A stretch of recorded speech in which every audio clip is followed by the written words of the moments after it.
আমি এখান দিয়ে এইভাবে বোঝানোর চেষ্টা করছি, পাণ্ডবদের শত্রু ছিল কিন্তু কৌরবদের কোনো শত্রু ছিল কি? ছিল না। পাণ্ডবদের শত্রু কারা ছিল? কৌরবরা। সেই জন্য শত্রুর মতো আচরণ করেছে। বিনা যুদ্ধে নাহি দেব সুচাগ্র মেদিনী, যাও বনবাসে যাও, যাও অজ্ঞাতবাসে যাও, যাও ঘর পুড়িয়ে দাও, এসব করেছে।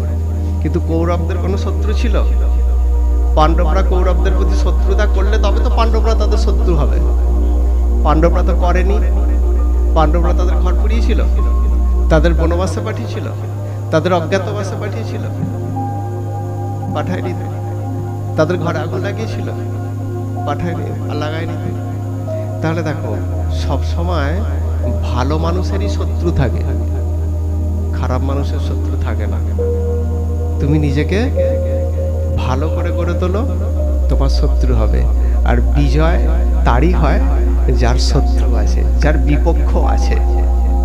বিপক্ষ না থাকলে কার সঙ্গে তোমার যুদ্ধ হবে আর কার সঙ্গে তুমি জয়ী হবে যুদ্ধে? তাহলে তুমি যদি ভক্ত হও তাহলে তোমার জীবনে শত্রু হবেই হবে, এটা লিখে রাখো খাতায়। কিন্তু তুমি কারো শত্রু নও।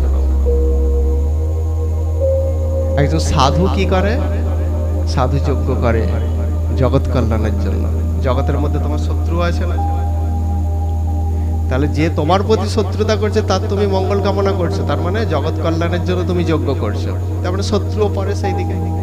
আর তুমি যখন কারো মঙ্গল কামনা করবে, তুমি কি কারো শত্রু হবে? তুমি হবে না। তো যে মঙ্গল কামনা করে সে কি শত্রু হতে পারে? পারে না। তাহলে তুমি একজন কৃষ্ণ ভক্ত, সবাই জগৎ জুড়ে তোমার সবাই সখা, সখ্য ভাব থাকবে। কেউ তোমাকে শত্রু জ্ঞান করতে পারে কিন্তু তোমার কোনো শত্রু নেই, এটাই সত্য। এটা আমাদেরকে বুঝতে হবে। পাণ্ডবদের শত্রু ছিল কিন্তু কৌরবদের কোনো শত্রু থাকে না। পাণ্ডবদের শত্রু কৌরবরা ছিল কিন্তু কৌরবদের শত্রু পাণ্ডবরা ছিল না। সেই জন্য ওরা দুর্যোধন বলছে ওদেরকে বিনাশ করব, কিন্তু পাণ্ডবরা বলছে ওরা আমার আত্মীয়। হে কেশব, তুমি কি করে বলো এদের তীর ছুড়তে? কি করে বলো? এটা কি শত্রুর আচরণ?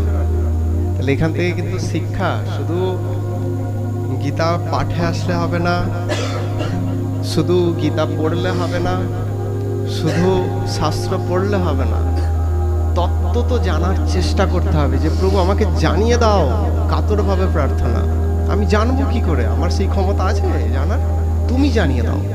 তুমি যেমন অর্জুনকে শিখিয়েছিলে তেমন আমাকেও শিখিয়ে দাও। এইভাবে প্রার্থনা করতে হবে, ঠিক তিনি জানিয়ে দেবেন, কোনো অসুবিধা নেই। হ্যাঁ, শেখার দায়িত্ব তোমার আর শেখানোর দায়িত্ব শিক্ষকের, তাই না? গীতা শেখার দায়িত্ব তোমার আর শেখানোর দায়িত্ব পরমেশ্বর ভগবানের। তিনি শিখিয়ে দেবেন। দদামি বুদ্ধি যোগম,